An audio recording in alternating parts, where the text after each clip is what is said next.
नमस्कार, सत श्री अकाल, जय भीम, जोहार। मेरा नाम है कन्हैया कुमार। आज मेरे मन में कई सारे सवाल सामने हैं। सवाल मेरे मन में ये आता है कि क्या सदियों से सोया हुआ ओबीसी समाज कब जागेगा? क्या ऐसे ही अंधकारमय दुनिया में ओबीसी गुमनामी की ज़िंदगी जीते रहेंगे? ये ओबीसी के लोगों को सोचना चाहिए। सवाल ये भी है, क्या ओबीसी कभी लड़ेगा अपने हक अधिकार के लिए?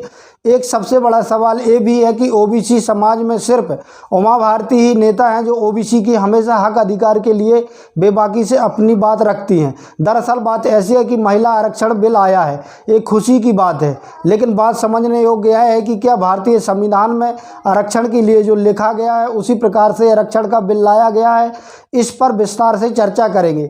जैसा कि आप सभी को पता होगा कि मोदी सरकार महिलाओं पर मेहरबान है, चाहे वो दिखावा के लिए हो या सही हो। वैसे तो आप समझ गए होंगे महिला आरक्षण बिल से। खैर, अब हम बात करते हैं जो मोदी सरकार महिला आरक्षण बिल लाई है। इस पर बीजेपी के ही नेता उमा भारती जी का गुस्सा सातवें आसमान पर है और एक ओबीसी नेता होने के नाते होना भी चाहिए। शायद उमा भारती जी बड़े अच्छे से संविधान को समझती है। लगता है उनका मानना भी है कि यदि बाबा साहब का बनाया संविधान नहीं होता तो शायद मुख्यमंत्री भी नहीं बन पाती।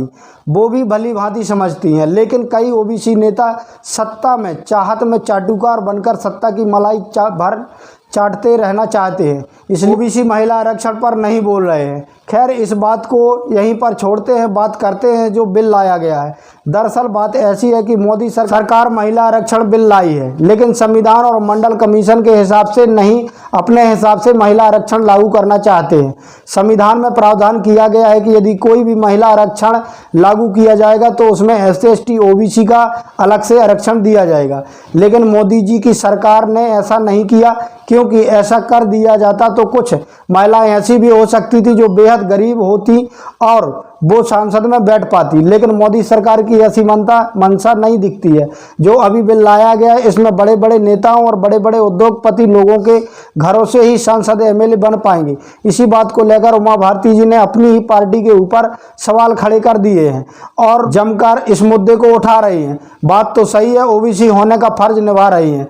खैर, जो मैंने आपको समझाने की कोशिश की है, आशा करता हूं आप समझ गए होंगे। अंत में BMM News 90 की आपसे गुजारिश है कि अभी तक आपने हमारे चैनल को सब्सक्राइब नहीं किया है तो आप सब्सक्राइब कर लीजिए और वीडियो को ज़्यादा से ज़्यादा शेयर करिए।